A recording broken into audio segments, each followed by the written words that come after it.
जो हम क्वेश्चन कर रहे हैं वो क्वेश्चन किसका है आपका एलिवेशन ऑफ बॉइलिंग पॉइंट से। ठीक है, तो एलिवेशन ऑफ बॉइलिंग पॉइंट का जो न्यूमेरिकल है 2011 में आया है। क्वेश्चन है calculate the boiling point of a solution prepared by adding 15 gram of NaCl to 250 gram of water। ठीक है, हाँ बेटा ये वही फर्स्ट क्वेश्चन ही चल रहा है, मीटिंग पॉज हो गई थी टेक्निकल इशू के कारण। ठीक है, तो solution prepared adding 15 gram of NaCl to 250 gram of water. 15 gram of NaCl हमने ऐड किया, यानी कि W भी कितना है 15 ग्राम। ठीक है, और WA का मतलब है कि जिसमें ऐड किया गया है उसका मास कितना है 250 ग्राम ऑफ वाटर में ऐड किया है, तो मास ऑफ सॉल्वेंट कितना है 250 ग्राम। केबी फॉर वाटर, वाटर के लिए जो केबी है उसकी वैल्यू कितनी गिवन है 0.512 केल्विन केजी मोल इनवर्स। ठीक है, कितनी है 0.512 केल्विन केजी मोल इनवर्स। ठीक है, molar mass of NaCl, NaCl का मोलर मास, NaCl क्या है आपका Mb मींस सॉल्यूट है, सॉल्यूट का मोलर मास क्या हो जाएगा Mb 58.44। ये गिवन था, हमने ये लिख लिया। अब आपको पता है यहाँ पर I और निकालना है, तो I की NaCl इज इक्वल टू क्या होगा Na positive plus Cl negative. तो यहाँ पर कितने आयंस है, एक पॉजिटिव और एक नेगेटिव आयंस, तो I की वैल्यू कितनी हो गई, I की वैल्यू हो गई आपकी 2। अब देखिए delta TB is equal to I into KB into WB into 1000 upon MB into WA। ये तो फॉर्मूला, ये फॉर्मूला आपको पता है एलिवेशन ऑफ बॉइलिंग पॉइंट का था। लेकिन अगर आपका जो आयनिक सॉल्यूट आ जाए तो उसमें उसका मल्टीप्लाई I का भी करना होता है। मैं तो ये डेल्टा टीबी में आपने जो फॉर्मूला था इस फॉर्मूले में सारी वैल्यू उठा के ऊपर से रख दी। ठीक है, इतना मैं आपको पहले समझा चुकी थी। अब जब आपने इसमें वैल्यू रख दी, ठीक है, इसमें जब आपने क्या किया यहाँ पर वैल्यू रख दी, तो डेल्टा टीबी की जो वैल्यू है वो कितनी आई, आप लोगों ने मुझे बताई भी थी। हाँ भाई, ठीक है, इसमें जो डेल्टा टीबी की वैल्यू कितनी आई थी 1.051 केल्विन। ये डेल्टा टीबी की वैल्यू आ गई। लेकिन हमसे पूछा क्या है, हमें टीबी फाइंड करना है। तो टीबी फाइंड करने के लिए, टीबी फाइंड करने के लिए आपको एक फॉर्मूला पता था, कौन सा, delta TB is equal to क्या आ रहा था आपका टीबी माइनस T0B।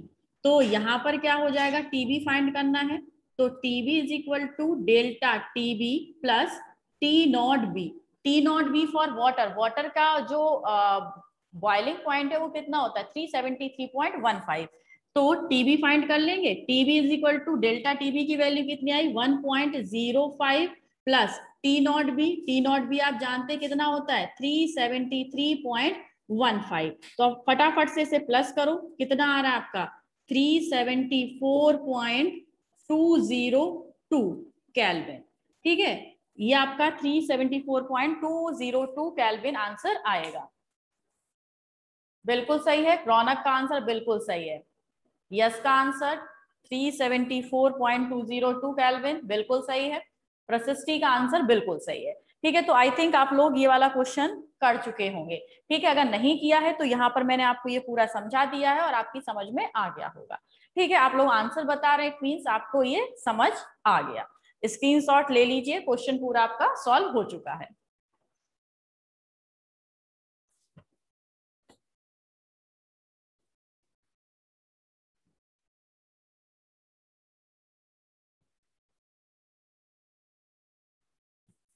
ठीक है, अब देखिए क्वेश्चन है, इसमें आप बताएंगे इसमें आई की वैल्यू कितनी होगी।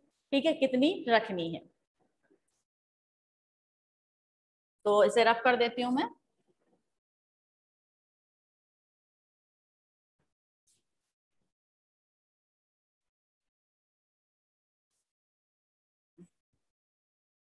इनके डाल दे।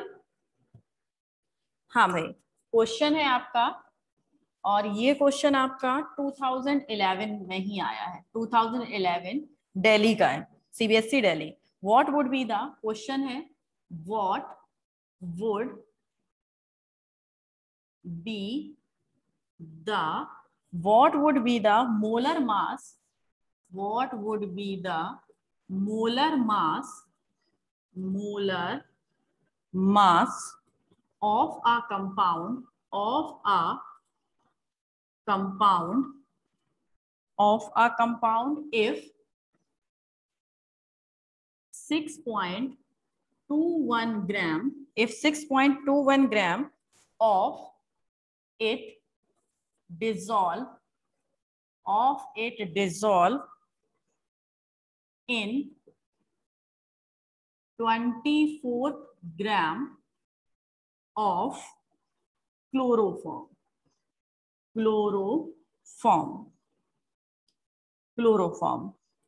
forming a solution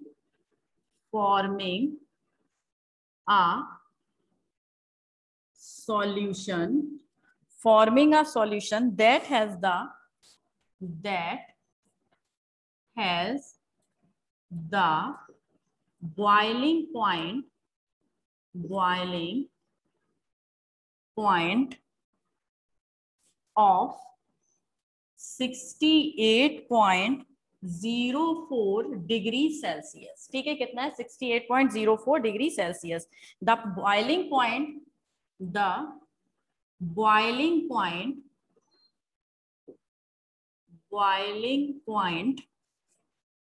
of pure chloroform is 61.7 degrees Celsius, and the boiling point elevation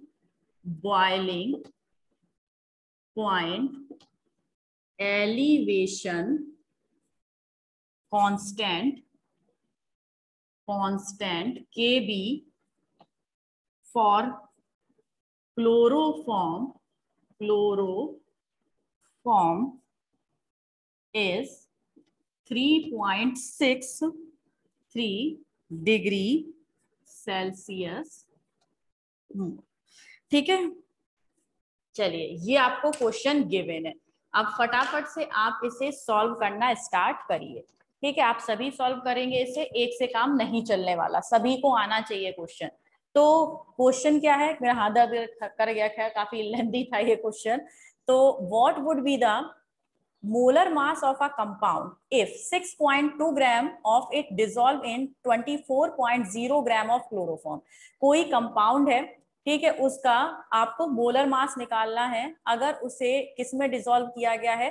6.2 ग्राम, जो कंपाउंड डिसॉल्व किया यानी कि सॉल्यूट का मास कितना दे रखा है? 6.2 ग्राम। तो मैं यहाँ पर लिख देती हूँ, गिवन क्या है? गिवन है सॉल्यूट के मास को हम किससे रिप्रेजेंट करते हैं? WB कितना है? 6.21 ग्राम। ठीक है, it dissolve in 24.0 gram of chloroform.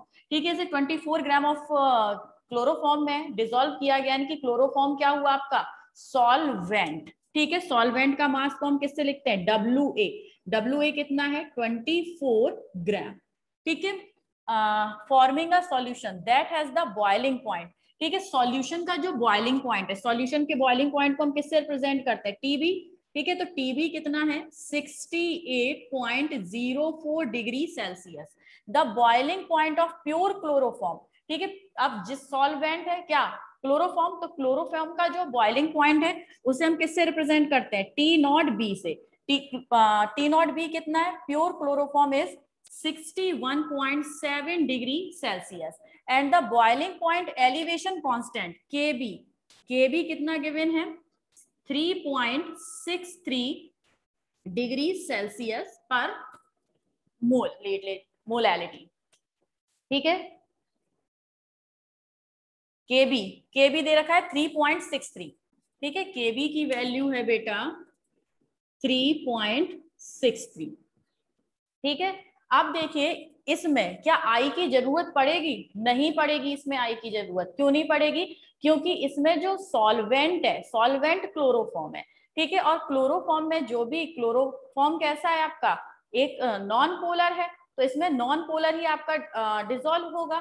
तो इसमें आई की वैल्यू आपको फाइंड करने की जरूरत नहीं पड़ेगी। तो यहाँ पर आई नहीं निकालना है, बहुत अच्छी बात है। डायरेक्टली आपको फाइंड करना है यहाँ पर मोलर मास। मींस फाइंड क्या करना है? MB आपको यहाँ पर फाइंड करना है। ठीक है, फॉर्मूला आप सभी जानते हैं, फटाफट से फाइंड करिए। Delta TB is equal to KB into 1000 into W B upon M B into W A. यही होता है। फाइंड क्या करना है बेटा? एम बी फाइंड करना है। एम बी को उठा के इधर ले जाइए, तो फॉर्मूला क्या बन जाएगा? फॉर्मूला बन जाएगा अपना बड़ा नॉर्मल सा, एम बी क्या बनेगा? M B is equal to K B into 1000 into W B upon delta T B नीचे आ जाएगा, delta T B into W A. ठीक है, अब देखो क्या डेल्टा टी बी गिवन है? बिल्कुल गिवन है। आप डेल्टा टी बी निकाल सकते हैं कैसे? टीबी में से टी नॉट बी माइनस कर दें। ठीक, तो यहां से आप डेल्टा टी बी निकाल सकते हैं। तो डेल्टा टी बी हम कैसे निकाल सकते हैं? डेल्टा टीबी, यहां पर मैं डेल्टा टीबी की वैल्यू लिख रही हूं, डेल्टा टीबी चल नहीं रहा, delta TB is equal to TB minus T naught B. फटाफट से बताओ कैलकुलेट करके, डेल्टा टीबी कितना आ रहा है? 6 पॉइंट समथिंग आएगा। कितना आ रहा है बेटा डेल्टा टीबी? अरे वाह, आंसर भी निकाल दिया बच्चों ने। तो डेल्टा टीबी की वैल्यू आप लोगों की कितनी आई है? 6.34। कितनी आई है? 6.34 डिग्री सेल्सियस। ठीक है, तो चलो रखते हैं। एम बी फाइंड करना है। M B is equal to K B. K B की वैल्यू कितनी है? ये हाथ उल्टा पड़ता है, पूरे चक्कर लगाने पड़ते हैं मुझे। के बी कितना है? 3.63 इंटू 1000 इंटू डब्ल्यू बी कितना है? 6.21 upon delta T B 6.34 into W A 24। तो एम बी आप लोगों ने फाइंड किया, जिसने नहीं किया वो फटाफट से एम बी फाइंड करके आंसर निकालिए। ठीक है, डिवाइड करना है। ओ, बट जल्दी निकाल लिया। आंसर आया है गलत गलत गलत गलत। आंसर गड़बड़ हो रही है बेटा। ये चिराग का आंसर सही आया है। यस, कैलकुलेशन मिस्टेक हो गई। प्रशस्ति कैलकुलेशन मिस्टेक। रौनक का सही आया है, श्वेता का सही आया है, अब प्रशस्ति का भी सही आ गया। ठीक है, आंसर कितना है? 148.15। कितना आया है? 148.15 ग्राम। ठीक है, तो आप जल्दी करिए, वेरी गुड, आप जल्दी कर लेते हैं, लेकिन बेटा कैलकुलेशन मिस्टेक नहीं करिए, क्योंकि कैलकुलेशन मिस्टेक करेंगे तो इस आंसर का मार्क्स आपका कट जाएगा। ठीक है, इसीलिए मैं कहती हूँ कि लिख लिया है आप फटाफट से कैलकुलेशन, मैं जब तक करूंगी इससे पहले आप कैलकुलेशन कर लीजिए। तो आप लोगों ने कैलकुलेशन की, मोस्ट ऑफ सभी का आंसर सही है। जिसमें थोड़ी बहुत कैलकुलेशन मिस्टेक की है, नो प्रॉब्लम, आप उस कैलकुलेशन को सही कर लीजिएगा। ठीक है, तो ये क्वेश्चन समझे? हाँ, ग्राम है। चलो भाई, हो गया ना? समझ में आ रहे हैं क्वेश्चंस? हाँ ना तो बता दो, क्वेश्चन समझ आ रहे हैं ना? ओके, ठीक है, स्क्रीनशॉट ले लिया आप लोगों ने। अब एक और क्वेश्चन हम कराते हैं।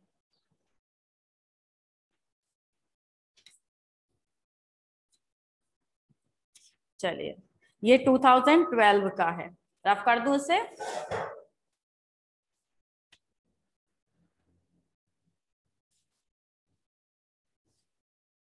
यहां से बेटा आपको भर भर के क्वेश्चन मिल जाएंगे, नंबर ऑफ क्वेश्चंस मिलेंगे इधर से।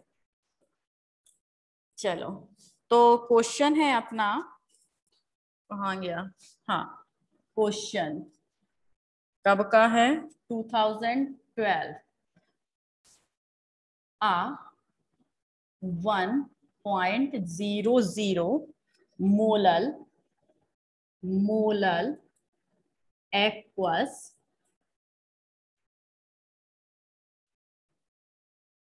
aqueous solution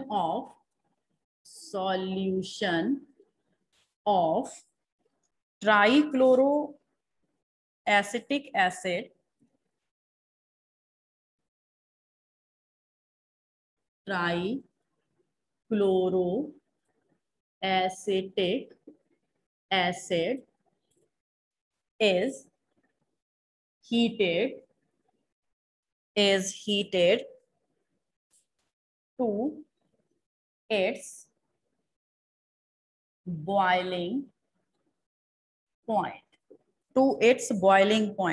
full stop, continue है। the solution has the boiling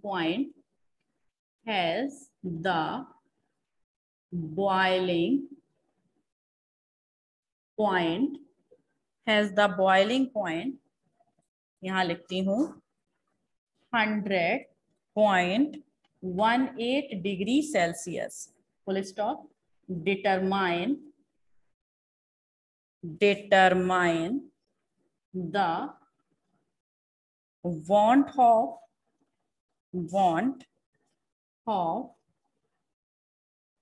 factor for the acid, ठीक है। determine the want of factor for the acid, Kb for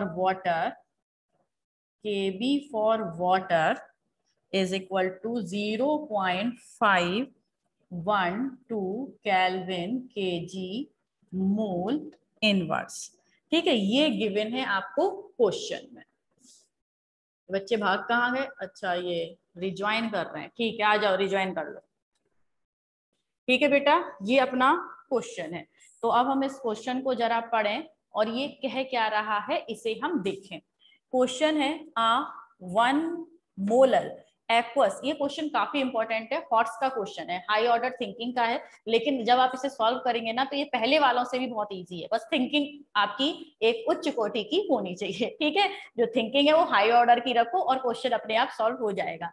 तो है क्या, 1 molar aqueous solution of trichloroacetic acid is heated to its boiling point. The solution, अब देखो question क्या कह रहा है, एक सॉल्यूशन है ट्राइक्लोरोएसिटिक एसिड का, ठीक है। ट्राइक्लोरोएसिटिक एसिड का एक सॉल्यूशन है जो कि बॉयल होता है, जो कि आपका बॉयल किया जा रहा है, हीट किया जा रहा है अपने बॉइलिंग पॉइंट पर। The solution has the boiling point 100.18 degree Celsius, 100.18 degree Celsius इस सॉल्यूशन का बॉइलिंग पॉइंट है, समझ रहे हो ना।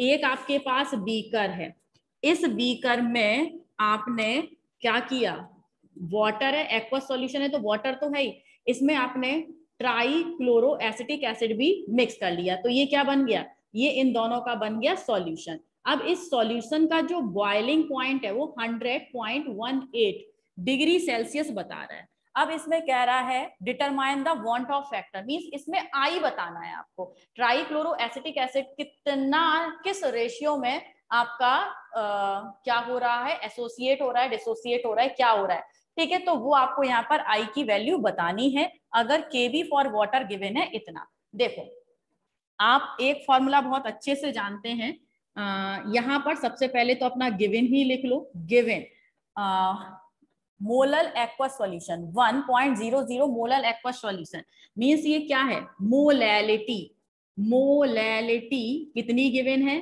1 मोल पर केजी, ठीक है, यही तो है, मोलैलिटी गिवन है। इसके अलावा और क्या गिवन है, दूसरे कलर से लिख देती हूँ, इसके अलावा गिवन है आपका टीबी, टीबी 100.18 डिग्री सेल्सियस, और टी नॉट भी आप जानते हैं, टी नॉट भी कितना होता है 100 डिग्री सेल्सियस, प्योर वाटर का बॉइलिंग पॉइंट कितना होता है 100 डिग्री सेल्सियस, ठीक है। और क्या गिवन है, determine the want of factor, find क्या करना है, फाइंड करना है आपको आई, ठीक है, के बी यहां लिखती हूं मैं, ठीक है। के बी कितना गिवन है, के बी गिवन है 0.512 केल्विन केजी मोल इनवर्स, ठीक है, इतना आपको दिया हुआ है। अब आइए देखो, आप एक फॉर्मूला, हमें तो केवल एक फॉर्मूला पता है, ठीक है, वो फॉर्मूला कौन सा है, देखिए delta TB is equal to K B into W B into 1000 upon M B into W A. अब आप खुद देख रहे हैं ये जो फॉर्मूला है ये फॉर्मूला किसका है? मोलैलिटी का ही तो फॉर्मूला है स्मॉल m का। तो हम ऐसे लिख सकते हैं ना, delta TB is equal to K B into small m, क्योंकि हमें मोलैलिटी गिवन है, स्मॉल m की वैल्यू गिवन है। देखो ये रही स्मॉल m की वैल्यू, ये गिवन है, दिखाई दे रहा है ना आपको, इसलिए इस फॉर्मूले को हमने और सॉल्व कर लिया। ठीक, बात समझ रहे हैं ना इतना? और साथ के साथ यहाँ पर आपको क्या लिखना होता है? इज इक्वल टू आई, आई और होता है, तो यहाँ पर आपका आई और ऐड हो जाएगा। अब देखो इसे आगे रखें, सॉल्व करें इसे। डेल्टा टीबी, डेल्टा टीबी कितना है आपका? डेल्टा टीबी कितना निकल के आएगा? 0.18, रख दू value 0.18 is equal to I find करना है, आई फाइंड करना है इनटू केवी कितना गिवन है? केवी देखो किधर है, केवी ये रहा। ठीक है, केवी कितना गिवन है? 0.512, दिखाई दे रहा ना, 0.512 इनटू एम, मोलैलिटी कितनी गिवन है? मोलैलिटी गिवन है 1। ठीक है, ये तो देखो कितना इजी हो गया। अब देखो आई की वैल्यू निकालनी है, तो आई इज इक्वल टू क्या हो जाएगा? 0.18 अपॉन 0.512, 1 का मल्टीप्लाई करेंगे सेम इतना ही रहेगा, तो बस आपको डिवाइड लगाना आना चाहिए। तो अब डिवाइड लगा दो, आंसर बता दो। अरे भाई लाइन लग गई आंसर की। आंसर हाँ 0.35, चिराग ठीक है, यस 0.35 ठीक है। रौनक गड़बड़ हो गई, श्वेता का सही है 0.35। प्रशस्ति थोड़ी सी गड़बड़ हुई है बेटा, ठीक है 0.35। आई की वैल्यू कितनी आई है? 0.35। और जो वांट ऑफ फैक्टर है एक रेशियो होता है, और रेशियो का कोई भी आपका क्या नहीं होगा, यहाँ पर उसकी कोई भी यूनिट नहीं होगी। तो आई की वैल्यू कितनी आ गई बेटा? आई की वैल्यू आ गई आपकी 0.35, ये हो गया आपका आंसर। ठीक है, ये निकल आया अपना आंसर। बात समझ में आई? सबको समझ में आ गई? ठीक है, थोड़ा बहुत हो सकता है आपने कैलकुलेशन में मिस्टेक की हो, वरना आपका ये आंसर बिल्कुल सही है। मोस्ट ऑफ बच्चों का आंसर बिल्कुल सही आया। तो कभी कभी आई निकालने को भी आ जाता है, तो ध्यान रखिएगा। यहाँ से इस आंसर से एक चीज आपको पता चली होगी, क्या पता चली? ठीक है, कि जो वांट ऑफ फैक्टर है वो केवल 2, 3, 4, 5 ऐसे नहीं आता, वो आपका किस में आ सकता है? वो आपका डेसिमल में भी आ सकता है। समझ गए ना?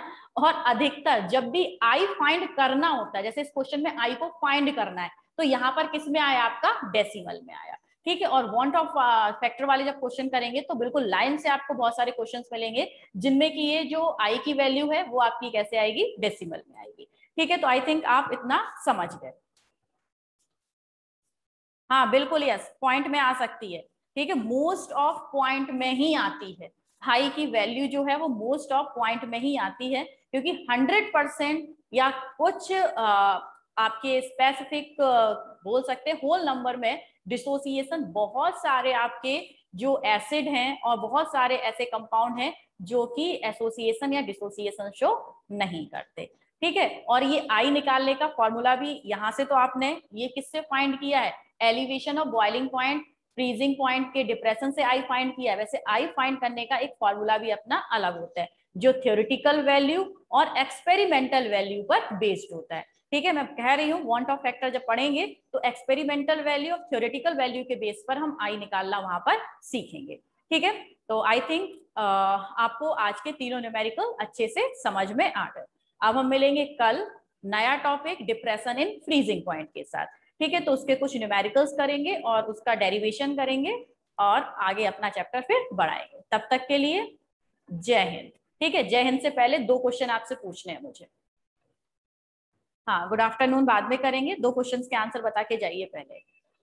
फर्स्ट क्वेश्चन है आपका, मैंने जितना केमिस्ट्री में पढ़ा दिया कहीं से भी पूछ रही हूँ आज। ठीक है, आज ज्यादा खुश हूं मैं, इसलिए मुझे पता है तुम बहुत होशियार हो गए हो, है ना? तो फर्स्ट क्वेश्चन का आंसर बताइएगा। जो आपकी कौन सी हमने इलेक्ट्रोकेमिस्ट्री पढ़ा था, इलेक्ट्रोकेमिस्ट्री में नस्ट इक्वेशन की जो फॉर्मूला था वो क्या था? ठीक है, नस्ट इक्वेशन का फॉर्मूला बताइए इन इलेक्ट्रोकेमिस्ट्री।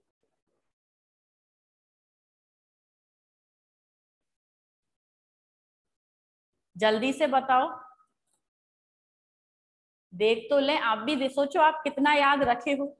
इलेक्ट्रोकेमिस्ट्री में नस्ट इक्वेशन का फॉर्मूला क्या था? सिर्फ 2 क्वेश्चन ही पूछूंगी बस, जल्दी बेटा। अरे तब तो तुम रटे पड़े थे, क्या हो गया?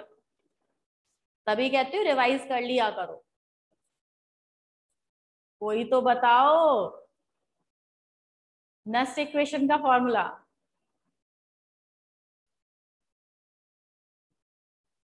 आया आया, प्रशस्ति का आया।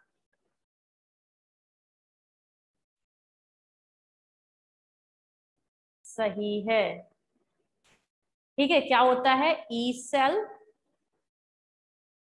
Is equal to E not cell minus 0.0591 upon n log Q, है ना? यही तो था फॉर्मूला।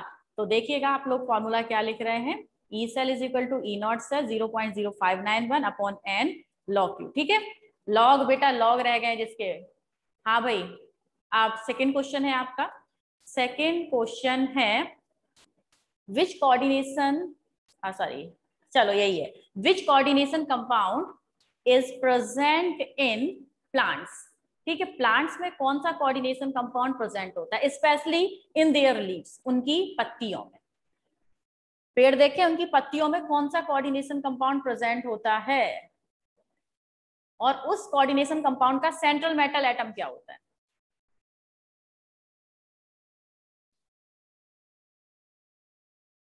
जल्दी जल्दी, दिमाग पर जोर डालो भाइयों। क्लोरोफिल। हाँ, रौनक और यस, दोनों का आंसर बिल्कुल ठीक है। जो लीफ में प्रेजेंट होता है कोऑर्डिनेशन कंपाउंड, वो कौन सा है? क्लोरोफिल। और क्लोरोफिल का सेंट्रल मेटल एटम, क्लोरोफिल का सेंट्रल मेटल एटम क्या होता है? आंसर दिया है किसी ने, रौनक नहीं दिया है। बिल्कुल सही है, बिल्कुल सही है। ठीक है, क्लोरोफिल में सेंट्रल मेटल एटम क्या होता है बेटा? मैग्नीशियम। अरे वाह, ठीक है, खैर तुम लोग बहुत होशियार हो गए, पुराना भी याद है, अचानक से ही मैंने पूछा है, वेरी गुड।